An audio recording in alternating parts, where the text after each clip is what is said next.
దేవునికి మహిమ కలుగును గాక.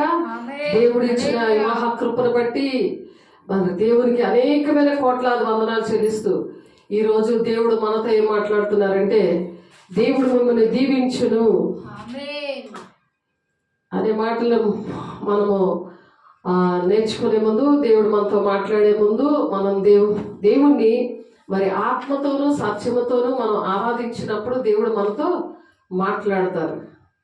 ఆ మాటలు ఏంటో మనము ఆరాధిద్దాము, తెలుసుకుందాము.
దేవుని మహిమ కలుగును గాక. దేవుడు మనల్ని దీవించడానికి ఆశ్రయపూర్వముగా ఆయన ఉండి మరి దేవుడు మనతో మాట్లాడడానికి దేవుడి ఈరోజు మంచి కృపనిచ్చారు. దేవుడు మిమ్మల్ని దీవించును, భూదిగంత నివాసులందరూ ఆయన యందు భయభక్తులు నిలుపుదురు అని దేవుడు మాట్లాడుతున్నారు మనతో. ఎందుకంటే దేశము చాలా అల్లకల్లోలంగా ఉన్నది కాబట్టి దేవుడు ఆది యందు వాక్యమై ఉండెను, వాక్యమే దేవుడై ఉండెనని ఆది యందున్న దేవుడు తన సృష్టి ఆరంభము నుంచి కూడా మనిషి చాలా సుఖ శాంతులతో ఉండాలని దేవుడు ఆశపడి అనేకమైన విషయాలు దేవుడు ఆశీర్వదించలాగన నిన్ను గొప్ప జనముగా చేస్తాను, నిన్ను ఆశీర్వదించి నీ నామమును గొప్ప చేదును, నువ్వు ఆశీర్వాదకరముగా ఉందువు అని అబ్రహాముతో మరి వాగ్దానం ఇచ్చిన దేవుడు ఆయన పిల్లలుగా మనకి మరి దేశాన్ని ఆ విధంగా ఆశీర్వదిస్తాను అని చెప్పి మరి 67వ కీర్తన 7వ వచనంలో దేవుడు మాట్లాడుతున్నారు. దేవుడు బిడ్డ, నిన్ను ఆశీర్వదించే వారిని నేను ఆశీర్వదిస్తాను, కాబట్టి నిన్ను దూషించు వారిని శపించదను, భూమి యొక్క సమస్త వంశములు నీ అందు ఆశీర్వదించబడని అబ్రహాముతో చెప్పారు. కాబట్టి అబ్రహాము పిల్లలుగా అబ్రహాం, ఇస్సాకు, యాకోబుల దేవుడు మనతో ఉండి మరి దేవుడు ఈరోజు మనతో మాట్లాడుతున్నారు. మనం ధైర్యపరచడానికి దేవుడు మన మధ్యలో ఉన్నారు. కాబట్టి యెహోవా తన ప్రజలకు బలమును అనుగ్రహించును, యెహోవా తన ప్రజలకు సమాధానము కలుగజేసి వారిని ఆశీర్వదించును అని చెప్తున్నాడు దేవుడు. ఆమేన్. కీర్తనకారుడు ప్రవచిస్తున్నారు 29:11 వచనంలో.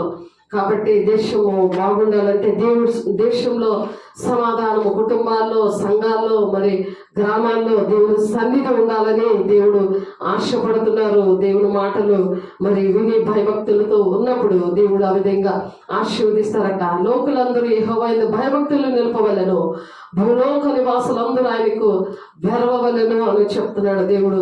అందుకనే దేవుడు ప్రాణం పెట్టారు మన కోసం ప్రాణం పెట్టారు. మరి యెషయా 53:5లో దేవుడు మాట్లాడుతున్నారు కదా, మన అతిక్రమ క్రియలను బట్టి ఆయన గాయపరచబడను, మన దోషములను బట్టి నలుగుబట్టబడను, మన సమాధాన అర్థమైన శిక్ష అతని మీద పడెను. సమాధానము భూలోకానికి రావాలని ఆయన ప్రాణం పెట్టారు, భూలోకానికి వచ్చారు. మన అతిక్రమములు, క్రమము లేని పరిస్థితులు, క్రమముగా కుటుంబాల్లోని, మన సంఘంలో, దేశంలో, గ్రామాల్లో ప్రజలు ఏంటంటే అక్రమంగా నడుచుకోవడం వలన అతిక్రమములు బట్టి గాయపరచబడ్డాడు ఆయన. మన దోషములను బట్టి ఆయన నలుగొట్టబడ్డాడు. మన సమాధానార్థమైన శిక్ష, మనకు సమాధానం రావాలని, మనకు సంతోషం రావాలని. పాపము శాపానికి మూలం కదా, ఆజ్ఞాతిక్రమే పాపము కదా. కాబట్టి ఆ క్రమం అనేది నేర్పించడానికి దేవుడు మరి ఆయనే ప్రాణం పెట్టాడు. ఆయన స్నేహితుడిగా, యజమానుడిగా, సృష్టికర్త అయిన దేవుడు భర్త అయి ఉన్నాడని ఉంది. అలా భరించుకొని ఆయన మనం పొందవలసిన శిక్ష అతని మీద మోపబడింది. యెహోవా తండ్రి ద్వారా తన కుమారుడిని ఆ విధంగా భూలోకానికి పంపించారు. మన సమాధానమైన శిక్ష, సమానార్థమైన శిక్ష అతని మీద పడెను, అతను పొందిన దెబ్బల చేత మనకు స్వస్థత కలుగుతుంది. మరి శనివారం రోజు దేవుడు తలపోటు నుండి మరి ఆ చెడుపులు తాగుబోతూ ఈ కుటుంబంలో ఆ చెడుపుల ద్వారా మరి ఆ దేవుడు మరి విడిపించారు. దేవుని నామమునకు స్తోత్రం. చనిపోయిన పరిస్థితి నుండి దేవుడు విడుదలిచ్చారు. ఆ చీకటి బంధకాలు, ఆ సాతాను కూడా మరి బయటికి వచ్చేసింది అన్నమాట. అలాగా దేవుడు సహాయం చేశాడు. ఆ గొప్ప దేవుడు శక్తిమంతుడు. అక్రమము లేని పరిస్థితి నుండి, ఆ యొక్క అతిక్రమముల నుండి ఆ క్రమంలోనికి దేవుడు నడిపించి ఈరోజు దేవుని సన్నిధిలో సాక్షిగా ఉంచాడు. దేవునికి మహిమ కలుగును గాక. అలాగా పొందిన దెబ్బల చేత దేవుడు మనకు ఆ విధంగా స్వస్థత కలుగుతుంది.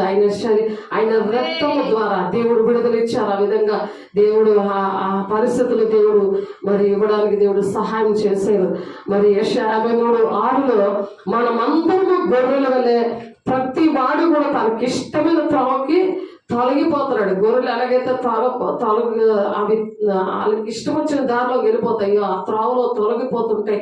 అట్లా మరి ఎలాగ కంట్రోల్ చేసి మరి కాపరి అనే దేవుడు ఎలాగైతే కంట్రోల్ చేసి ప్రతి ఒక్కరిని కూడా దేవుడు తనకి ఇష్టమైన త్రోవలో వెళ్ళిపోతున్న వాటిని మరి యెహోవా మన అందరు దోషాలు అతని మీద మోపారు అనమాట. త్రోవ తప్పిపోయిన మనల్ని త్రోవలోనికి తీసుకొచ్చి మరి దేశము ప్రపంచం అంతా సుఖశాంతులతో ఉండాలని ఆయన స్వార్థం ఇచ్చి మనల్ని సంపాదించుకున్న సంఘము అని ఉంది అపోస్తల కార్యము గ్రంథంలో మరి 20:28లో. మరి ఆ విధంగా ఆ సంఘము అని అంటే మరి దేవుని బిడ్డలందరూ కూడా దేవుని మాటలు విని దేశం కోసము ప్రార్థన చేయాలని, మరి రాజుల కోసం ప్రార్థన చేయాలని, సంపూర్ణమైన భక్తి మానితైన భక్తితో ఉండి ప్రార్థన చేసినప్పుడు నువ్వు నెమ్మదిగా సుఖంగా బ్రతుకుతావని దేవుడు మరి తిమోతి పత్రికలో ఉంటది. మరి ఆ విధంగా దేవుడు మనకి ఒక హోంవర్క్ లాగా, అంటే ఒక పని అనేది దేవుడు పిలుపు అనేది ఇచ్చాడు. ప్రతి ఒక్కరూ చేయలేరు, ప్రతి ఒక్కరు కూడా అర్థం కాదు అవి.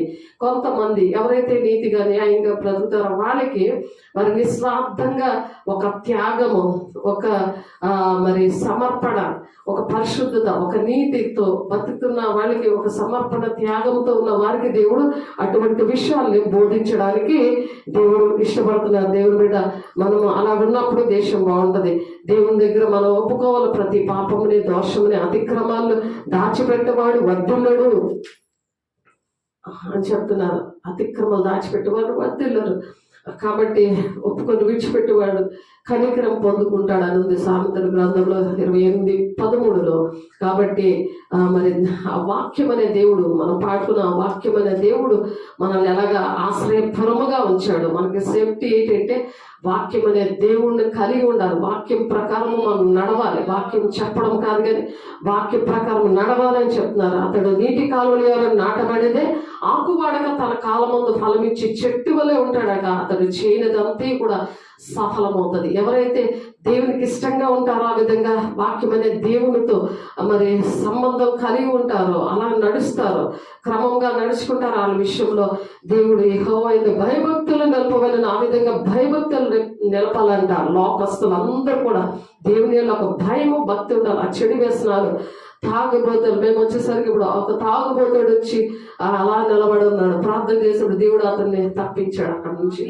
ఎందుకంటే దేవుడి యొక్క సన్నిధి ఉంటది. మరి లోకులందరూ యెహోవా యందు భయభక్తులు నిలపవల్ల భూలోక నివాసులందరూ ఆయనకు వెరవవలెను అని చెప్తున్నారు. భూలోక నివాసులందరూ కూడా దేవుడు వాళ్ళ ద్వారా, మన ద్వారా మనం ఎందుకు ఈ భూలోకానికి దేవుడు వచ్చి మనకి ఇది నేర్పించారంటే, మనం అలా నడిచి దేవుని బిడ్డల్లాగా, దేవుని పిల్లల్లాగా మనం ఆ విధంగా మన నీతి న్యాయంగా, శాంతి సమాధానంతో, సంతోషంతో అనేక మందికి దీవెనకరంగా ఉండాలని మరి ఇక్కడ కీర్తనాకారుడు 33:8 మరి మాట్లాడుతున్నారు. కాబట్టి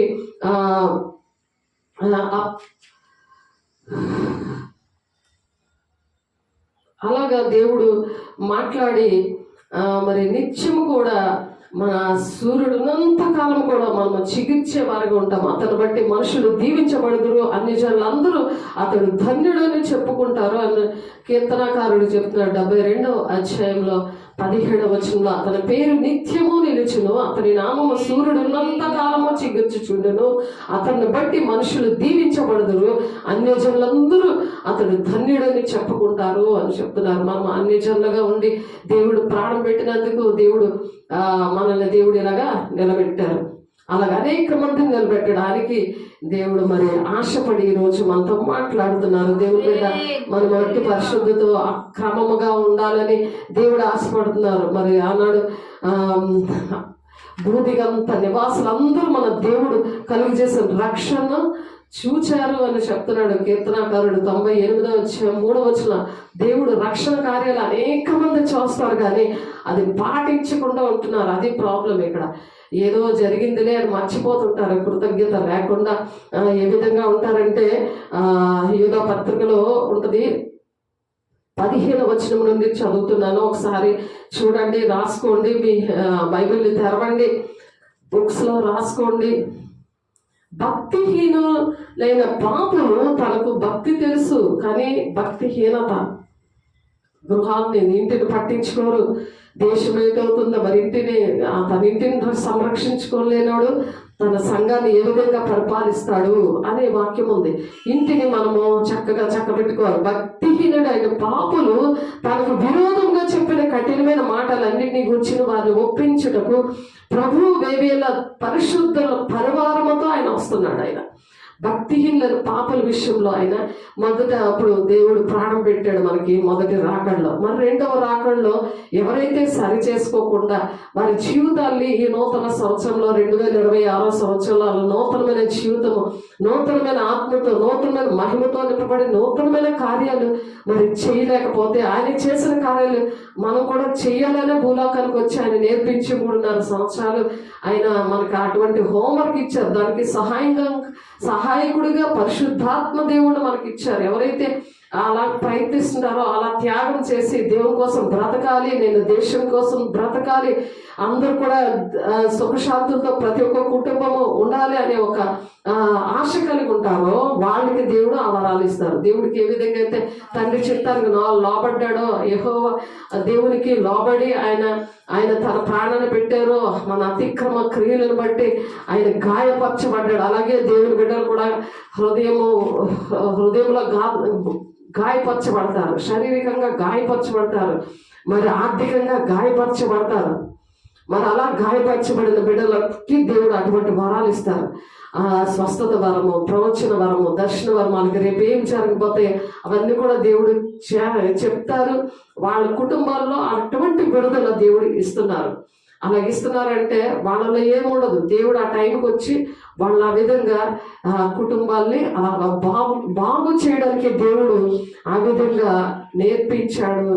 అలాగ వారికి అటువంటి వరాలు ఇస్తాడు అనమాట. అలాగ నడిపిస్తారని మరి 3:5 దేవుడు ఎలాగైతే చేశారో అలాగా మనం ఉండాలని దేవుడు ఆశపడి చెప్తున్నారు. కాబట్టి అలా భక్తిహీనత ఉండలేకపోతే వారు తమ దురాశల చొప్పున నడుచుచు లాభము నిమిత్తం మనుషులు కొనియాడుతూ ఉంటారు. మనుషులకు భయపడిపోతున్నారు. ఇప్పుడు ప్రతి ఒక్కరికి మనుషులకు భయపడిపోయి అబద్ధాలు ఆడడము, వాళ్ళు ఎంత చెడ్డవాళ్ళైనా సరే, వాళ్ళకి దేవునికి ఇష్టంగా లేకపోయినా సరే, భక్తిహీనంగా ఉన్నా సరే, వాళ్ళ గొప్పతనాలు చూపించుకోవడానికి, వాళ్ళ గొప్పతనాలు మరి కనబడాలని, మరి వాళ్ళు ఏదైనా పంచుతున్నప్పుడు మరి అవన్నీ కూడా వాళ్ళు ఎలాగున్నా సరే, వాళ్ళ లైఫ్ స్టైల్ ఎలాగున్నా సరే, మరి దేవుడికి భయపడకుండా మనుషులు వాళ్ళ దురాశ, వాళ్ళు ఏదో ఇస్తారని, వాళ్ళు మనల్ని బాగా పొగుడుతారని, వాళ్ళ వల్ల మనకి లాభం కలుగుతుందని మనుషుల వైపు చూస్తున్నారు. కానీ దేవుడి వైపు చూసి గాయపరచబడడానికి ఇష్టపడట్లేదు. దేవుడు ఎలాగైతే శ్రమ పడ్డాడో, నిందలు, అవమానాలు, ఆయన ప్రాణం పెట్టడానికి ఎంత శ్రమ పడ్డాడో, ఎంత త్యాగం చేశాడో, తండ్రి చిత్తాన్ని నెరవేర్చడానికి ఆశపడ్డాడో, మరి పేదలకు సువార్తను ప్రకటించడానికి దేవుడు అభిషేకించబడి వచ్చాడు. అలాగే ఆయన పిల్లలకు కూడా అటువంటి కార్యాలు జరిగేలాగా మీరు నాకన్నా గొప్ప కార్యాలు చేస్తారు, మరి ఎక్కువగా మీరు చేస్తారు అని యోహాను 14:12 ఉన్నట్టుగా దేవుడు వాడుకుంటున్నాడు. అందరి బట్టి దేవుడికి మహిమ కలుగునుగాక. కాబట్టి దేవుడు మరి ఇక్కడ యోగా పత్రిక 1వ అధ్యాయంలో వారు తమ దురాశల చొప్పున నడుచుకొనొచ్చు లాభం నిమిత్తం మనుషులు కొనియాడుతూ ఉంటారట, మరి సనుక్కుంటూ ఉంటారు. మరి అలా కొనియాడినప్పుడు వాళ్ళకి మంచి జరగదు కదా. మంచి జరగలేనప్పుడు దేవుడు ఏం చేశాడు నాకు అని అంటారు. అలా సనుక్కుంటారు దేవుడి మీద, సేవకుల మీద, తల్లిదండ్రుల మీద, కుటుంబం మీద. నాకేంటి చేశారు మీరుండి, నాకేంటి ప్రయోజనం అని చెప్పి దేవుని పిల్లల మీద అలాగా సనుక్కుంటూ ఉంటారు. దేవుడి మీద, పిల్లల మీద సనుక్కున్నప్పుడు దేవుడి మీద సనుక్కున్నట్టే లెక్క వస్తుంది. కాబట్టి అలా సనుగు వారు తమ గతిని గురించి నిందించి వారనే ఉన్నారు. నాకేంటి జరగలేదని కోటీశ్వరాలు అయిపోయింది ఒక ఆమె, వెళ్ళిపోయి మరి సెటిల్ అయిపోయింది చక్కగా, అన్ని దొరికిపోయి దేవుడి దగ్గర నుంచి. మరి శరీర సంబంధమైనవి దేవుడు ఇవ్వలేదు. ఎందుకు ఇస్తాడు? జాబులు ఎందుకు రావు అని అంటే దేవునికి ఇష్టమైనది ఏంటంటే దేశం బాగుండాలని, ప్రజలందరూ బాగుండాలని, నా ఇల్లే బాగుండాలి, నా కుటుంబమే బాగుండాలన్న స్వార్థపూరితమైన ఉంటే దేవుడు ఆ ప్రార్థనలకి జవాబులు ఇవ్వడు. మనం ఎప్పుడే సరే నీ పొరుగు వారిని ప్రేమించము అని ఉంది వాక్యం. మరి దేవుని ఆజ్ఞలు గైకొనమని 10 ఆజ్ఞలు కలిపి 2 ఆజ్ఞలుగా దేవుడు చేసినప్పుడు అవి ఆ 2 ఆజ్ఞలు కూడా పాటించకపోతే దేవుని రాజ్యానికి వెళ్ళగలుగుతారు. వాళ్ళ వల్ల దేశానికి ఏమన్నా ఆశీర్వాదం వస్తుందా? దేవుడు దీవిస్తాను అని చెప్తున్నాడు ఇక్కడ కదా. కీర్తనలు 67వ అధ్యాయం 7వ వచనంలో దేవుడు మిమ్మల్ని దీవిస్తాడు. దేవుడు మనల్ని దీవించాలంటే మనం ఆ విధంగా ఉండాలి. కాబట్టి అయితే ప్రియులారా, అంత్యకాలమునందు తమ భక్తిహీనమైన దురాశ చొప్పున నడుచు పరిహాసకులందరినీ భక్తిహీనంగా నడుస్తూ జోక్ చేస్తూ ఉంటారు, మన జోకర్ లాగా ప్రవర్తిస్తూ ఉంటారు. దేవుడు అన్ని బైబిల్లో ఉన్నవన్నీ చేస్తారండి, అందరూ ఎక్కడ నీతిగా బతికేస్తున్నారు, మరి అబద్ధం ఆడకూడదు ఏంటి అనేసి భక్తి చేస్తుంటారు. మరి అందరూ కూడా అందరి కోసం దేవుడు ప్రాణం పెట్టారు కదా, మనుషులందరూ కూడా అలాగే ఉంటున్నారు. అలా ఉండకుండా మనము పరిశుద్ధంగా ఉండి దేవుని రాజ్యం అనేది పరిశుద్ధ పట్టణం, అది మన మధ్యనే ఉందని పరలోక ప్రార్థనలో మనము దేవుడి శిష్యులకు నేర్పించారు, మనం కూడా అందరికీ నేర్పించాలి. అటువంటి ఆ పరలోక ప్రార్థనలో ఎంతో శక్తి ఉంది. అంటే దేవుని రాజ్యమే మన మధ్యకి వస్తుంది అనమాట. మన జీవగ్రంథంలో కూడా మన పేరు ఉంటుంది అని చెప్పి లూకా 10:20 లూకా 11:20లోని ఆ మాట ఉంటుంది. కాబట్టి లూకా చూడండి చాలాసార్లు చెప్పడమైంది. లూకా సువార్త చూడండి, లూకా సువార్తలో ఆ మాట ఉంటుంది. కాబట్టి పరలోక రాజ్యము మన మధ్యకి వచ్చింది. లూకా సువార్త 11వ అధ్యాయము చూడండి, లూకా సువార్త 11వ అధ్యాయము 20వ వచనం. అయితే నేను దేవుని బురేలతో దెయ్యములను వెళ్ళగొట్టిన ఎడల నిత్యంగా దేవుని రాజ్యం మీ వద్దకు వచ్చి ఉన్నది. మీ వద్దకు వస్తేనా దెయ్యం నుండి మీకు విడుదల వస్తుంది, స్వస్థత వస్తుంది. ఆ దెయ్యం వెనకతల స్వస్థత ఉంటుంది. దెయ్యం బయటికి రాకుండా స్వస్థత రానే రాదు. దేవుడు వాక్యం చెప్పారు, ఆ విధంగా సాక్ష్యం కూడా ఇచ్చారు. మరి మన స్వస్థతలు ఎలా వస్తాయి? మరి మనిషిలో భక్తిహీనతను బట్టి అనారోగ్యాలు వస్తాయి. దేవుని మాట అక్రమంగా నడిచిన బట్టి వస్తాయి. అలాగా దెయ్యం వెళ్ళిపోయాకే స్వస్థత వచ్చింది, లేకపోతే చస్తానా బతుకుతానా అన్న పరిస్థితి వచ్చేసింది ఆమెకి. కాబట్టి అది అలాంటి బిడ్డలు దేవుడు తీసుకుని వచ్చారు ఈరోజు. కాబట్టి అయితే నేను దేవుని వేలుతో దెయ్యములను వెళ్ళగొట్టిన ఎడల, దేవుని వేలు ఎప్పుడు కూడా అక్రమంగా నడవదు. అది వేరొకటే కాదు, మనిషి అంతా కూడా నడవాలి. మనిషిలో కనెక్ట్ అయింది కదా దేవుని అవయవం. కాబట్టి అలాగా వెళ్ళగొట్టినప్పుడు దేవుని రాజ్యం అక్కడ వస్తుందట. అందుకనే దేవుని బిడ్డల్ని మనం ప్రేమించాలి. వాళ్ళు ఏమన్నా సరే మనకి ఏమి కూడా జరగవు. ఆ పనిష్మెంట్లు వస్తున్నా సరే వాక్యం అనేది అర్థమవట్లేదు. ఆది అందున్న వాక్యమే దేవుడే ఉన్నాడు. ఆ దేవుడు కృపాసత్య సంపూర్ణుడే, శరీరధారియే మన మధ్య నివసిస్తున్నాడు. ఆ విషయం అర్థం అవ్వదు ఎవరికి కూడా. అదే ఆశ్రయపురము అంటే నీకు కంచె కాపుదల అన్ని కూడా ఆయనే, మనుషులు కాదు. మనుషుల వైపు చూస్తారు, మనుషులు కొనియాడతారు, అలాగ ఉండకూడదు అని చెప్తున్నారు. కాబట్టి వాళ్ళ పేర్లు మరి జీవ గ్రంథంలో ఉంటాయి అని చెప్పి 10వ అధ్యాయము లూకా 10వ అధ్యాయము మరి 20వ వచనంలో చూస్తే, అయినను దెయ్యములు మీకు లోబడుతున్నామని సంతోషింపక మీ పేర్లు పరలోకమందు వ్రాయబడి ఉన్నాయని సంతోషించండి. దెయ్యం అంటే భయపడిపోతారు కానీ దేవుడికి భయపడరు. ఈ చాలు మీకు తెలుసు, దెయ్యం అంటే చాలా భయపడిపోతారు. ఏమైనా ఆ మాటలు చెప్తాను, పోనీ ఈ మాటలు చెప్పినా సరే భయపడిపోతుంది ఒక ఆమె. నాకు అలాంటి మాటలు చెప్పొద్దు, నాకు ప్రార్థన చేయి, మా పాప ఇలాగున్నది, మా పాప ఇలాగుంది కాబట్టి నువ్వు ప్రార్థన చేయి. మీరు ప్రార్థన చేయండి అని అంటున్నారు కానీ అమ్మాయి ఇలా నువ్వు సరి చేసుకుంటే ఆ దెయ్యం దానంతట అదే బయటకు వచ్చేస్తుంది. నువ్వు అలా ప్రార్థన చేసుకోవాలి, సరి చేసుకోవాలి. అన్నీ తెలుసుండి కూడా దేవుని దగ్గర ఉంటే లాభాలే కోరుకుంటున్నారు, ఆశీర్వాదాలు కోరుకుంటున్నారు, అవే ఇష్టపడుతున్నారు. కానీ మనం ఎలా బ్రతకాలి, మన దేశము, మన ప్రపంచము, మన కుటుంబాలు బాగుంటేనే అవి బాగుంటాయి. మన దేశం ఇలా పాడబెడుతుందంటే నేనే కారణమని చాలా చక్కగా మనం ఆలోచించాలి.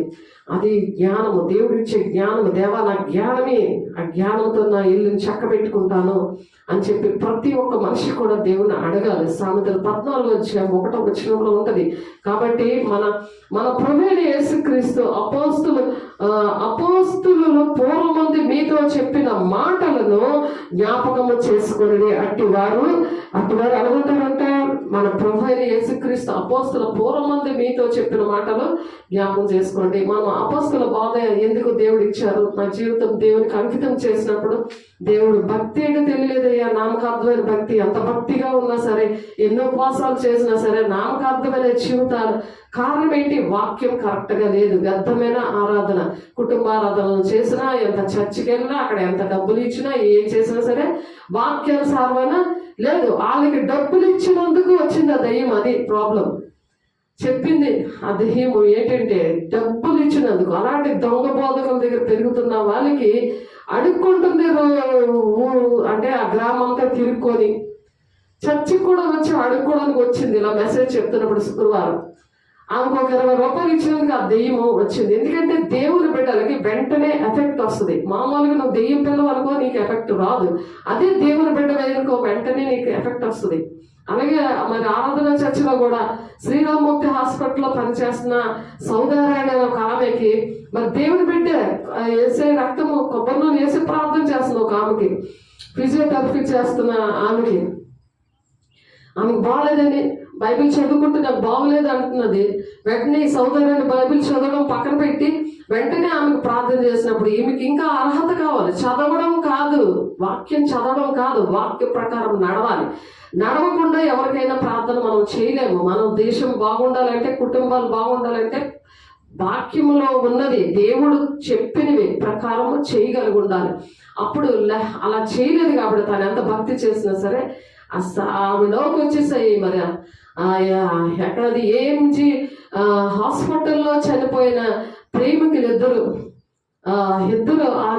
కూడా చనిపోయి, ఒక ఆమె పేరు అహ్మద్ లక్ష్మి అని ఇద్దరు కూడా బయటకు వచ్చి ఆమెలోకి వెళ్ళిపోయి ఆ కోరికలు ఆమెలో ఉండి హాస్టల్ పిల్లల రూమ్లో ఉంటే వాళ్ళతో కోరిక తీర్చుకోవాలని అది వచ్చి మరి చర్చిలోనే బయట ఓపెన్ గా మాట్లాడుతుంది. ఆ సాతాను దుష్టుడు వచ్చి ఆమెలోంచి వచ్చి ఎందుకు వచ్చాను వాడంటే చూడండి మరి మాట్లాడతాయి, దెయ్యాలు మాట్లాడతాయి, బయటకు వస్తాయి. ఎందుకంటే అధికారము. భక్తిహీనత ఏం చేస్తుందంటే మనిషిలోనికి ఎంత నువ్వు వాక్యం చదివినా వేస్టే. ఇప్పుడు ఎలా తయారు కుటుంబాలలో వాక్యము స్టార్టింగ్ నుండి చదివేస్తున్నారు, సంవత్సరం అయ్యేసరికి కంప్లీట్ చేసేద్దామని. కానీ క్రియలేంటి లేవు. అది ధ్యానించేవాడు ధన్యుడు. నీటి కాలంలో నాటబడిన ఆకువాడుగా తన కాలం ముందు ఫలమిచ్చి చెట్టులా ఉంటాడంటే ఏంటంటే ఫలం అన్నది ఏంటంటే ఇతరులకు పనికి రావడము. విత్తనం అలాగే ఉన్నది, అది మొక్క చెట్టు అయ్యి ఫలాలు రావాలి కదా. నువ్వు విత్తనం లాగే ఉంటే అది చెట్టు ఎప్పుడు అవుతుంది, ఫలాలు ఎప్పుడు అవుతాయి? నువ్వు అలా చదువుకునే ఉంటావా? మరి పనులు ఎప్పుడు చేస్తావు? అందులో ఉన్నది ఆ దేవుడు. వాక్యం అంటే దేవుడు కదా. దేవుడు ఎలా నీకు చేసి చూపించాడు, ఆయన ఎందుకు ప్రాణం పెట్టాడు నీకు అర్థం అవ్వలేదు. తండ్రి చిత్తం ఏంటో అర్థం అవ్వలేదు. ఇంకా పాలు తాగే పరిస్థితిలాగే ఉండే ఆశీర్వాదాలు ఎక్కడుంటే అక్కడికే నా మాటలు బాగా నచ్చుతాయి. అలాంటి వాళ్ళ మాటలే నాకు నచ్చుతాయి. ఇలాంటి మాటలు నాకు నచ్చవు. ఇలాంటి మాటలు నాకు భయం వేస్తుంది. ఇలాగా సాతానుడికి భయం వేస్తుంది. కానీ పిరికోలు అలాంటి పిరికోలు దేవుని రాజ్యానికి వెళ్ళరని ఉంది. ప్రకటన 21:8 ఉంది ఫస్ట్ లిస్ట్. అది మిగిలిన అందరూ కూడా తప్పు చేసిన వాళ్ళందరూ తర్వాత ఉన్నాయి. కాబట్టి ఫస్ట్ లిస్ట్లోనే మన పేరు ఉంటుంది, నరకానికి వెళ్ళే లిస్ట్ అది. కాబట్టి భక్తిహీనత బట్టి దేశమే ఇలా యుద్ధాలు, కలహాలు, ఆ ప్రేమ లేకపోవడం, అంచె దినాల్లో అనేకల ప్రేమ చల్లారిపోతుంది. అనేకులు మరి దేవుణ్ణి దూషిస్తూ ఉంటారు. వాళ్ళకి పనిష్మెంట్ వస్తున్నా సరే దేవుడు ఎందుకు ఇలా పెట్టారు, ఎందుకు ఇలా చేశాడు, నేను దేవుడిని నమ్ముకున్నాను కదా అని కాదు. దేవుని నమ్ముకున్నావు నిజమే, దేవుడు ఎలాగ సఫర్ అయ్యాడు ప్రజల కోసం. అలా నువ్వు కూడా సఫర్ అవ్వాలి కొన్ని విషయాల్లో. అవి పరీక్షలు. ఆ పరీక్షల్లో కొన్ని కుటుంబీకుల వల్ల నీకు కొన్ని పరీక్షలు వస్తాయి, అందులో నువ్వు నిలబడాలి. ఆ కుటుంబీకులకి ఏకీపించి వాళ్ళతో పాటు కూర్చొని ఆడటం కాదు, వాళ్ళతో నీ పర్సనల్ భక్తి అనేది పర్సనల్. కాబట్టి ఎవరు చేసిన దానికే దేవుని రాజ్యానికి మనం వెళ్తాం. ఎవరు పాపాలను బట్టి వాళ్ళకే పనిష్మెంట్ ఉంటుంది. అందుకనే మరి పరిశుద్ధులుగానే ఉండనేమో, అపవిత్రులుగానే ఉండనేమో. వారి క్రియలు చెప్పిన నేను జీతం సిద్ధపరిచి ఉంచానన్నాడు. ఆయన రాబోతున్నాడు, ప్రతి పాపాన్ని కూడా ఒప్పింప చేస్తాడు మరి పరమ సింహాసనం దగ్గర. వాళ్ళు ఎలాగుంటారంట, అట్టివారి ప్రకృతి సంబంధంలో ఆత్మలేని వారియే ఉండి భేదములు కలిగిస్తుంటారు అనమాట. భేదాలు ఎన్ని డినామినేషన్లు వచ్చాయో భేదాలు అనమాట. మరి వాక్యం వెలుగుంది, అందరికీ బైబిల్ ఒకటే కదా. కానీ భేదాలు, శాఖలు ఎందుకు వస్తున్నాయి? మతాలు, కులాలు, భేదాలు అవన్నీ ఎందుకు వస్తున్నాయి? ప్రకృతి సంబంధాలు అంటే లోక సంబంధాలు అనమాట. అట్టివారు ప్రకృతి సంబంధాలు. ఆత్మ లేదు, పరిశుద్ధాత్మ దేవుడు ఆయన చనిపోయి ఆయన తన చిత్తాన్ని నెరవేర్చి ఆయన వెళ్ళిపోతున్న ముందు నేను వెళ్ళని వల్ల మీకు ఏ ప్రయోజనం లేదు, నేను వెళ్ళి మరి మీకోసం స్థలంలో సిద్ధపరచ వెళుచున్నాను, నేనుండే స్థలంలో మీరు కూడా ఉండేలాగా మరల వచ్చి మిమ్మల్ని తీసుకెళ్తారన్నప్పుడు మనం ఈ హోంవర్క్ అంతా చేయాలి కదా. ఆయన పోలి నడవాలి కదా, ఆయన చేసిన పనులన్నీ చెయ్యాలి కదా, ఆయనలాగా సఫర్ అవ్వాలి కదా, ఆయనలా త్యాగం చేయాలి కదా, ఆయనలా సమర్పించుకోవాలి కదా. అలాగే తండ్రికి ఆయన ఎలాగ లోబడ్డాడు అలా మనం లోబడాలి కదా. పరిశుద్ధాత్మ దేవుడే మనకు సహాయం చేస్తాడు. మరి నేను వెళ్తేనే పరిశుద్ధాత్మ దేవుడు మీ దగ్గరకు వస్తాడు, ఆయన సహాయం చేస్తాడు. ఆయనే కనురెప్ప పాటులో మనల్ని దేవుని చేతిలో పెడతాడు. దేవుని రాజ్యాన్ని తీసుకెళ్ళేది పరిశుద్ధాత్మ దేవుడే. అందుకే రోమా 8:9 ఆత్మ లేనివాడు నావాడు కాదు అని చెప్తున్నారు.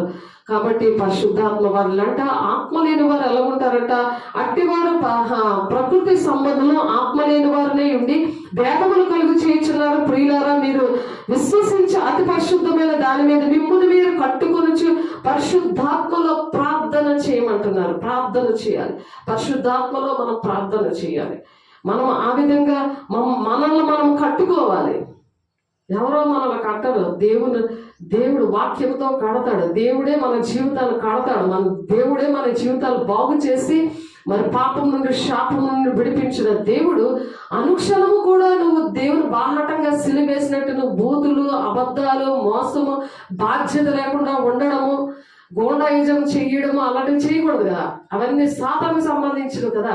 అంటే ఆ గోండాయిజంకే నువ్వు జడిసిపోతున్నావు. అంతేగాని నువ్వు దేవునికి విషయంలో లోబడు, దుష్టుని ఎదిరించి నీ అతనుడు పారిపోతాడని చెప్తున్నారు. నీకు దూరంగా నిన్ను బాధించేవారు నేను దూరంగా పెడతానని చెప్తున్నాడు యెషయా 54:4. చూడండి, నీకు దూరంగా పెడతాడు. నిన్ను ఎవరైతే బాధిస్తున్నారో వాళ్ళు దూరంగా పెట్టేస్తాడు. నువ్వు ఎవరికి భయపడాలి? దేవుడికి భయపడాలి. అంతేగాని దెయ్యానికి భయపడకూడదు కదా. మనం పోరాడింది లోకనాథులతోనూ దురాత్మల సమూహంతో పోరాడుతున్నాం, మనిషిలో కాదు. మనిషి ఎప్పుడైతే తప్పు చేస్తారో వాళ్ళలోనికి దురాత్మ సమూహాలు దూరిపోతాయి. 2000కు పైన ఉంటాయి. సేన దెయ్యం అదే మాట్లాడింది, పందుల్లోకి వెళ్ళిపోతే అవన్నీ కూడా అవి ఎంత ఫాస్ట్గా పరిగెట్టి సముద్రంలోకి వెళ్ళిపోయి వాటికి తెలుసా, వాటికి చక్కగా మేత మేస్తున్న కాపరి బోర్మని ఏడుస్తాడు. అవి ఏసైనా ప్రార్థిస్తే మేము ఎక్కడికి వెళ్ళాలి, మా టైం ఇంకా రాలేదు, ఎందుకయ్యా మా దగ్గరికి వచ్చావు దేవా, మమ్మల్ని మేము ఏం చేయాలి, పోన్లే మాకు ఏదైనా ప్లేస్ చూపించు, మేము అందులో నివసిస్తామంటే అవి నివసించడానికి అంత చాలా పవర్ఫుల్. అవి ఒక మనిషిలో 2000 మంది ఉన్నారంటే ఆ మనిషి ఎలా తట్టుకోగలడు? ఆ మనిషి మరి ఏ గృహంలో ఉన్నా దేశంలో ఉన్నా ఎంత ప్రాణాలు పోతుంటాయి మనుషులవి. అందుకే శాంతి సమాధానం, అందుకే యుద్ధం, అందుకే స్వార్థము, మరి అందుకే ప్రేమ లేని తనము. అది గ్రహించాలంటే మనము దేవుడితో మాట్లాడాలి. నీ బాధ అంతా దేవుడికి చెప్పుకోవాలి. కానీ మనుషులు చెప్పుకుంటే నీ మనసు అంతా పాడైపోతుంది. నిన్నందరూ కూడా నీకు వాల్యూ ఇవ్వరు. నువ్వు దేవుని బిడ్డగా నీకు వాల్యూ ఇవ్వరు. నీకు దేవుడు నీకోసం ప్రాణం పెట్టాడు కదా, మనుషులు పెట్టలేదు కదా. కాబట్టి నువ్వు దేవుడా నా పరిస్థితి ఇది, నన్ను క్షమించు, నేను ఇక్కడ నుండి నేను నీతిగా న్యాయంగా బ్రతుకుతాను అని ఎప్పుడైతే నువ్వు చేతులు ఎత్తి దేవుని దగ్గర రోమా 10:10 ఉంటుంది ఏంటంటే, నీతి కలగాలంటే మీరు హృదయంలో విశ్వసిస్తారు, కానీ రక్షణ కలగాలంటే మరి నోటితో ఒప్పుకోవాలని ఉంది. అలా ఒప్పుకున్నప్పుడు మనం భూలోకంలో దేవుడు సుఖశాంతులతో ఉంటుంది. ఏది సుఖశాంతం? మన జీవితాలు ఏంటంటే దేవునికి అంకితమై ఉండడమే సుఖశాంతం. మనతోనే ఆయన చూసుకుంటాడు, మన పోషణ విషయం, మన ప్రతి విషయం ఆయన చూసుకుంటాడు. ఆయన చూసుకుంటాడు అన్ని కూడా ఆయన దేవుని రాజ్యానికి తీసుకువెళ్తాడు. ఈ మాటలు ప్రకటించకే దేవుడు రావడం ఆలస్యం అయిపోతుంది. కాబట్టి నేను 15వ వచనంలో మనం చదివాం కదా, మరి ఎవరైతే ఒప్పుకోకుండా నీతిగా న్యాయంగా బ్రతకకుండా మరి దేశాన్ని పాడు చేసేవారుగా, కుటుంబాలను పాడు చేసేవారుగా, గ్రామాలను పాడు చేసేవారుగా ఎవరైతే ఉన్నారో, భక్తిహీనులైన పాపులు తనకు విరోధంగా చెప్పిన కఠినమైన మాటలన్నింటినీ గురించి వారిని ఒప్పించుటకు ప్రభు తన వేవేల పరిశుద్ధ పరివారంతో వచ్చేస్తున్నాడు. ఆయన ఇప్పటికైనా భయం ఉండాలి కదా, ఆయన వస్తాడు, నన్ను ఒప్పుకుంటే నన్ను విడిపిస్తాడు. ఈ కృపకాలంలో వేష్యనైనా క్షమిస్తాడు కానీ వేషధాన్ని క్షమించను అన్నాడు. వేష్య అనడానికి అంత అసహ్యంగా ఉంటుంది. మగవాళ్ళు ఉన్నారు, ఆడవాళ్ళు ఉన్నారు, చిన్నపిల్లలు ఉన్నారు, ఎవరి పిల్లలు అందరూ ఉన్నారు. అది కన్నుతో చూస్తూ చాలా అది వ్యభిచారం అని ఉంది. లోక స్నేహమే వ్యభిచారం అని ఉంది. యాకోబు 4:4. మనుషుల లెక్క అయితే వ్యభిచారం అంటే అది అసహ్యంగా ఉంటుంది, కానీ దేవుని లెక్క ఏంటంటే లోక స్నేహం చేస్తేనే వ్యభిచారులారా, మీకు ఈ లోక స్నేహము దేవునితో వైరమని మీరు ఎరుగరా, మీరు దేవునికి శత్రువులు అంటున్నాడు ఆయన. ఆయన శత్రువుగా ఉన్నప్పుడు నువ్వు ఏది అడిగినా సరే నీకు జవాబులు రావు. నువ్వు స్వార్థం లేకుండా త్యాగము సమర్పణతోని దేవుని దగ్గర ఒక ఒప్పందంతో వాక్యం ఎలా చెప్తుందో అలాగా దేవుడు ఏం చెప్తున్నారో అది నువ్వు వింటే అది మతం కులం భేదం అనేది లేనే లేదు. ఆయన అందరినీ ప్రేమించే ప్రాణం పెట్టాడు. కానీ మనుషుల్లో దురాత్మ దూరిపోయి ఆ విధంగా అర్థం కాకుండా చేస్తున్నారు. సాతానుడు చేస్తున్న పని అది. కానీ దేవుడు ప్రేమించే దేవుడు, దేవుడి బిడ్డలందరూ కూడా ప్రేమతోనే సమాధానంతో ఓర్చుకొని క్షమించుకొని ఉంటారు. కాబట్టి వాళ్ళని దేవుడికే అప్పచెప్పాలి. ఎవరైతే అన్యాయంగా ప్రవర్తిస్తున్నారో, నీతి న్యాయం లేకుండా వాళ్ళని దేవుడికే అప్పచెప్పారు. వాళ్ళకి చెప్పడం 2 సార్లు చెప్తామంతే, తర్వాత దేవుడికే అప్పచెప్పమని చెప్తున్నాడు. కాబట్టి వారు తమ దురాశలు చెప్పున నడుచుచు లాభం నిమిత్తం మనుషులను కొనియాడుచు సనుగు కొనుచు తమ గతిని గురించి నిందించే వారినే ఉన్నారు. వారి నోరు డంబమైన మాటల పలుకును. నా అంత గొప్ప లేడు అని చెప్తాడు. మళ్ళీని ఆ సాతానుడు ఉన్న లక్షణాలని దీన మనసు ఉండదు. అయితే ప్రియులారా, అంత్యకాలం ముందు తమ భక్తిహీనమైన దురాశలు చొప్పున నడిచి పరిహాసకులు ఉందరని మన ప్రభు యేసుక్రీస్తు అపోస్తల పూర్వం మంది మీతో చెప్పిన మాటలను జ్ఞాపకం చేసుకుని అట్టి వారు ప్రకృతి సంబంధంలో ఆత్మ లేని వారినై ఉండి భేదములు కలుగు చేస్తారు. ప్రియులారా, మీరు విశ్వసించి అతి పరిశుద్ధమైన దాని మీద మిమ్మల్ని మీరు కట్టుకొనొచ్చు. పరిశుద్ధాత్మలో మనం ప్రార్థన చేయాలి. ఉట్టుట్టి ప్రార్థనలో దేవుడు వినడు. నీతిమంతుల ప్రార్థన బహుబలమైనది, అది పాపక్షాపిస్తుంది అని ఉంది. యొక్క పత్రిక 5వ వచనంలో, 2 పేతురు 3:12 వచనంలో నీతిమంతుల ప్రార్థన వైపే నేను చెవులు పెట్టి వింటున్నాను అని అంటున్నాడు ఆయన. ఇప్పుడు పరిశుద్ధంగా ఉంటేనే కదా దేవుడిని మాట వింటాడు. పరిశుద్ధమైన ఆలోచనలు నీకు ఉండాలి కదా. అంతసేపు స్వార్థంతోటే నీ రాజ్యం, నీ కుటుంబం, నా కుటుంబం అనుకోనే ఉంటే కాదు. ఎదుటి కుటుంబం కోసం, దేశం కోసము, ఇంటి కోసం, వీరి ఎరుగు పొరుగుల కోసం కూడా, అందరి కోసం కూడా మతం కులం భేదం లేకుండా ప్రేమించి ఆ హృదయమే దేవుడు హృదయం అనమాట. వాళ్ళకి స్పాట్ లో జవాబులు వస్తాయి. వాళ్ళని దేవుడు అద్భుతంగా పోషించేస్తాడు. నువ్వు ఏది అనుకుంటావు, ఊహించే వాటికంటే అత్యధికంగా నేను దీవిస్తానని వాక్యం చెప్తుంది. దాన్ని మళ్ళీ మొదటి నీతిని రాజ్యాన్ని వెతకండి, మీ పర్లోకం తెలుసు మీకు ఏది కావాలో అని దేవుడు చెప్తున్నప్పుడు మనం దేని విషయం కూడా చింతపడకండి అని చెప్తున్నాడు దేవుడు. ప్రతిది ప్రార్థన విజ్ఞాపనము చేత మీరు దేవునికి తెలియచేయండి అని ఫిలిప్పి 4:6 ఉంది. వాళ్ళ ఆలోచనలకి, తలంపులకి, ఉద్దేశాలకి అన్నిటికీ కూడా దేవుడు కాపుదలు ఇస్తాడంట. అంత మంచి దేవుడు. మన మన మన ఆలోచనలు బట్టి సాతాను దూరిపోతాడు. శరీరం అంతా చీకటమయమైపోతుంది. ఎంతో మంది ఊరు తీసుకొని చనిపోతుంటారు. చిన్న మాటగా అలిగి విషం తాగేస్తుంటారు. హాస్పిటల్కి మొన్న వెళ్తే ఎంతమందో పేషెంట్లు, ఎంతో బాధకరంగా ఉంటుంది కదా. దేవుని ప్రజలు కదా, నాకెందుకులే అన్నది దేవుని హృదయం కానీ కాదు. కాబట్టి దుష్టులు అలా ఉండరట. దుష్టులు ఎలా ఉంటారో అలాగును ఉండక గాలి చెదరగొట్టు పొట్టి వలనందరు. కాబట్టి న్యాయ విమర్శలో దుష్టులను, నీతిమంతులకు సభలో పాపులను నిలువరు. దుష్టుల మార్గము, నీతిమంతుల మార్గము యెహోవాకు తెలియదు. దుష్టుల మార్గము నాశనానికి నడిపించేస్తుందట. నాశనాన్ని నడిపిస్తుంది. మరి దేవుడు మరి నీతిమంతుల మార్గం ఎరిగిన దేవుడు, దుష్టుల మార్గం కూడా ఎరిగిన దేవుడు. కాబట్టి యెహోవా కళ్ళు నీతిమంతుల మీద, మరి మంచివారి ఏళ్ళను చెడ్డవారి ఏళ్ళను ఆయన కళ్ళు చూస్తూ సంచారం చేస్తాయని సామెతల గ్రంథంలో ఉంటుంది 15. కాబట్టి మరి ఆయన చూస్తున్నాడని ఒక భయం ఉండాలి. నువ్వు తలుపులు బిగించుకొని నువ్వు అలా టైం పాస్ చేసేస్తున్నావు అనుకో, ఇంట్లో కూర్చొని పెద్ద మనగాళ్ళగా నువ్వు టైం పాస్ చేస్తుంటుంటే మరి దాని పరిస్థితి ఏంటి? దేవుడు చూస్తున్నాడు కదా. దేవుడు భయం ఉన్నదా నీకు? అసలు దేవుడు భయమే లేని వాళ్ళకి ఏమి చెప్పలేరు. వాళ్ళకి వాత వేయబడిన జనాంగం అని ఉన్నది. దానికి అది ఏది బాధ్యత ఉండదు. మరి కష్టపడి చెమటోడ్చి కష్టపడి నువ్వు కుటుంబాన్ని పెంచాలని ఉంది వాక్యం. దేవుడు ఎవరికి ఇచ్చిన కుటుంబంలో ఎవరికి ఇచ్చిన బాధ్యతలు దేవుడికి మరి వాళ్ళు చెయ్యాలి. తండ్రి చెప్పలేదు. నువ్వు కుటుంబాన్ని చూడటమే కాదు, నువ్వు దేశాన్ని, సంఘాన్ని, అందరినీ కూడా చూసే బాధ్యత దేవుడు అప్పచెప్పాడు. అది అప్పుడు దేవుడట మనల్ని మిమ్మల్ని దీవిస్తాను అంటున్నాడు. ఉట్టినే దీవెనలు వచ్చేస్తాయని చాలా చంకలు గుద్దుకుంటారు. కానీ దాని వెనకాతల దేవుడు ఎలా దీవిస్తాడు, ఎందుకు దీవిస్తాడు, ఎవరిని దీవిస్తాడు అనే విషయాలు మనం గమనించాం. ఓన్లీ దీవెనలే కావాలి, నెక్స్ట్ వచ్చి జీవిస్తాను, నన్ను దేవుడు దీవించాలి అని ఎవరైతే అలా చెప్తారో వాళ్ళు ఇష్టపడుతున్నారు. మరి అది తేడా చెప్పి అది వివరించి చెప్పిన వాళ్ళకి మరి సాతానికి ఇష్టం లేకుండా, సాతానికి ఇష్టమైన త్రోవలో నడుస్తుంటే నా జీవితం చాలా బాగుంది అని అనుకుంటున్నారు. కానీ దేవుడు మరి వచ్చే మరి మా టైం అయిపోయింది, కాలం సమీపించింది. కాబట్టి వస్తున్నవాడు ఆలస్యం చేయక వస్తున్నాడని మనం వాక్యం చెప్పుకున్నాం శుక్రవారం. కాబట్టి ప్రకృతి సంబంధులట, ఆత్మ లేని వారిని భేదములు కలుగు చేస్తుంటారు. ప్రియులారా, మీరు విశ్వసించి పరిశుద్ధమైన దాని మీద మిమ్మల్ని మీరు కట్టుకొని పరిశుద్ధాత్మలో మనం ప్రార్థన చేసినప్పుడు ఎదుటి వారి కోసము కన్నీరు వస్తుంది. నీకు ఎదుటి వారు పాడైపోతుంటే నీకు వేదన వస్తుంది. వాళ్ళ నిన్ను వల్ల నీ పొరుగు వాళ్ళని ప్రేమిస్తావు. నీ శరీరాన్ని ప్రేమించినట్టు నీ భార్యని ప్రేమించమని ఉంది వాక్యం.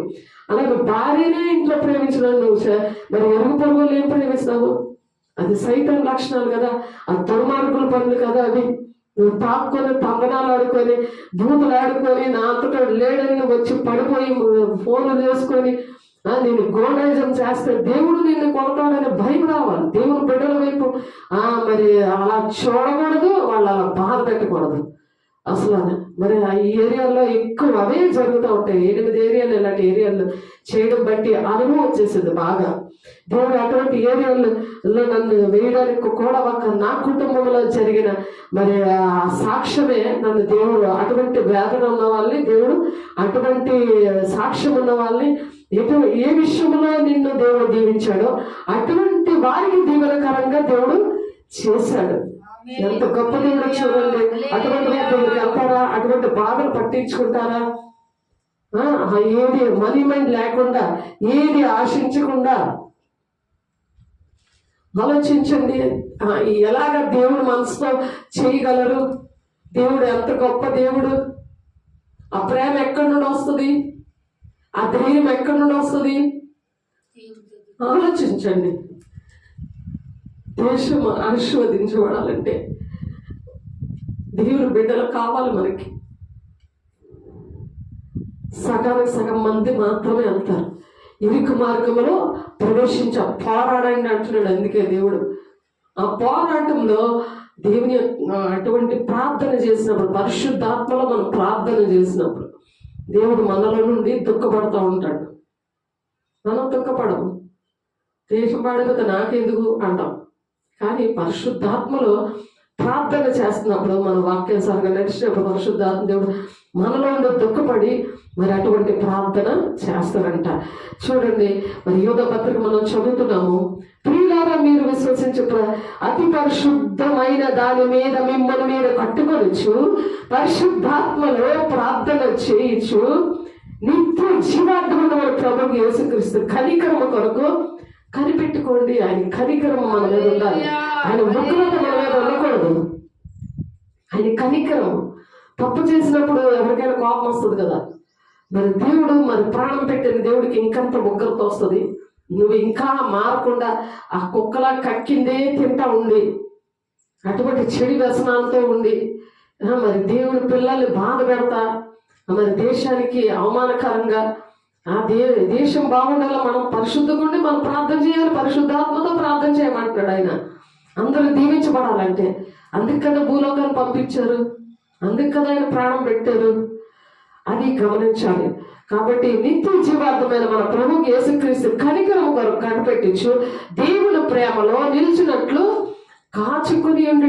దేవుని ప్రేమలో మనం నిలబడితేనే కన్ను రెప్ప పాటలో దేవుడు వస్తాడు. అప్పుడు మనం ఎత్తబడే సంఘంలో ఉంటాము. దేవుని రాజ్యంలో యుగాలు కూడా మనం ఉంటామని అనేక మార్లు మనం చెప్పుకుంటున్నాము. కాబట్టి మనము సందేహపడి వారి మీద కనికరం చూపడాలి. చాలా మందికి సందేహాలు ఉంటాయి. ఆ సందేహాలు చూపించడం, ఆ సందేహాలు ఉన్న వాళ్ళతోటి మనం కనికరం చూపించాలి, వివరించి చెప్పడానికి. ఈ వాక్యం అనే దేవుడు మనం కలిగి ఉండాలి. వాక్యం బాగా తెలియాలి, బైబిల్ బాగా తెలియాలి. మరి ప్రార్థన కూడా ఆ వాక్యాన్ని బట్టే వస్తుంది. పరిశుద్ధాత్మ దేవుడు కూడా వాళ్ళలోనే నివసించి వాళ్ళకి ఏది జరగబోతాయి, ఏది చేయాలో, ఎవరి పరిస్థితి ఎలా ఉందో అన్నీ కూడా ముందుగానే ప్రవచనాత్మతో దేవుడు మాట్లాడతారు. ప్రవచనాత్మతో ప్రార్థన చేస్తాడు. ప్రవచనాత్మతో ఆ బంధకాలను విడిపిస్తారు అన్నమాట. అటువంటి వారు, అటువంటి దేవుడు అపొస్తలుల బోధలో మాకు 26 సంవత్సరాల నుండి దేవుడు బోధిస్తున్నారు, పని చేస్తున్నాడు మాలో ఉండి. కాబట్టి అగ్నిలో నుండి లాగినట్లు, వాళ్ళు ఎలాగ లాగడం అవుతుందంటే అగ్నిలో నుండి లాగినట్లు కొందరిని రక్షించుడి. శరీర సంబంధమైన వారి అపవిత్ర ప్రవర్తనకి ఏమాత్రము ఒప్పుకొనక, శరీర సంబంధమైన అపవిత్రమైన పనులకి మీరు ఏ మాత్రం కూడా ఒప్పుకోవద్దు అంటున్నాడు. ఒప్పుకోవడానికి ఇష్టపడదు. ఏది జరిగినా సరే అపవిత్రమైన పనులు చేయడానికి వీల్లేదు అనేసి అలా ఖండితంగా మాట్లాడతాం అన్నమాట. మరి మామూలుగా ఉంటే మరి మొన్న మరి ఒక ఆమె చక్కగా తాగేసి పడుకో అని చెప్పి గ్లాసులో ఆ బ్రాందీ వేసేసి ఇస్తుంది భర్తకి జొన్నగుడ్లో. ఆలోచించండి, ఎందుకు ఒప్పుకుంటున్నాడా? అగ్నిలో లాగుతుందా, అగ్నిలో తోసేస్తుందా సొంత భర్తని. చాలా బాధపడుతుంది. దేవుడు ఎటువంటి కార్యాలు చేస్తున్న వాళ్ళకి, దేవుని ప్రేమించిన వాళ్ళకి ఎంత బాధ ఉంటుంది. మరి భారీగా ఆవిడికి లేదు, చక్కగా తాగేసి చక్కగా పడుకోవచ్చు కదా వెళ్ళి. అంటే వాక్యము చక్కగా వాళ్ళ ఇంట్లోనే దేవుని కార్యాలు చేశాడు. జొన్నగుడ్ల 3 ఇల్లులు ఉన్నాయి. ఆ ఇంట్లోనే కార్యాలు చేశారు. ఆ కిటికీ పక్కనే ఆ ఇల్లు. కానీ ఈ మాటలు వింటూ వాళ్ళు ఎక్కడికి వెళ్ళిపోయారు? ఎరకప్పల ఇంటికి వెళ్ళిపోయి అక్కడ మంచం వేసుకొని అక్కడ అందరూ మీటింగ్ వేసుకున్నారు. కానీ వాక్యం దగ్గర ఉండలేకపోయారు వాళ్ళు. వాక్యమైన దేవుడు మాట్లాడుతుంటే అక్కడ ఉండలేకపోయారు వాళ్ళు. దేవుడు చూడండి, అంత దుష్టుడు ఉండలేడు దేవుని పిల్లల దగ్గర. ఆ మాటలు వాడికి నచ్చవు. వాళ్ళు అక్కడ తీసుకుపోయాడు. అక్కడికి వెళ్ళి పడుకున్నారు బయట రోడ్డు మీద వెళ్ళి. ఒకసారి ఆలోచించండి, దేవుడు బిడ్డలు ఒప్పుకోకూడదు అసలు అంటే దేవుడు ఒప్పుకోలేదు. అక్కడ నువ్వు అపవిత్రమైన కార్యాలు చేయడానికి దేవుడు ఒప్పుకోలేదు. మేమేం అనలేదు, మీరు ఇక్కడ తాకూడదు, ఏంటి మీరు ఎలా ఉన్నారు, ఏం అనలేదు. యుద్ధం ఎవరిది? యెహోవాదే. ఆయనే యుద్ధం చేశాడు వాళ్ళ మనసులతో, మామూలు నోటితో కాదు. వాళ్ళ మనసులు ఏంటంటే, అమ్మో ఇక్కడ దేవుడి మాటలు వస్తున్నాయి, మేము వెనక్కి వెళ్ళిపోవాలి అని చెప్పి తల్లి పిల్ల మళ్ళీ మొత్తం అక్కడ ఉన్న ఇంకొక ఇంటి వాళ్ళు వాళ్ళందరూ చక్కగా మీటింగ్ చేసుకుంటున్నారు. వాళ్ళు హాయిగా ఎంజాయ్ చేసుకుంటున్నారు. ఇప్పుడు ఎలా ఉంది ఇక్కడ? దేవుడు ఏం చెప్తారు? అగ్నిలో నుండి లాగినట్లు కొందరిని రక్షించుడు శరీర సంబంధమైన అపవిత్ర ప్రవర్తనకి ఏమాత్రమో ఒప్పుకోవద్దు అంటున్నాడు. ఒప్పుకోలేదు అక్కడ దేవుడు. ఇక్కడ మేము చేసింది ఏం లేదు. దేవుడు ఎలాంటి కార్యాలు చేస్తారో చూడండి. అదేం కాల్ చేయలేదు, సైలెంట్కి వెళ్ళిపోయి అక్కడ చక్కగా సంతోషంగా ఆ పని చేసుకుంటున్నారు.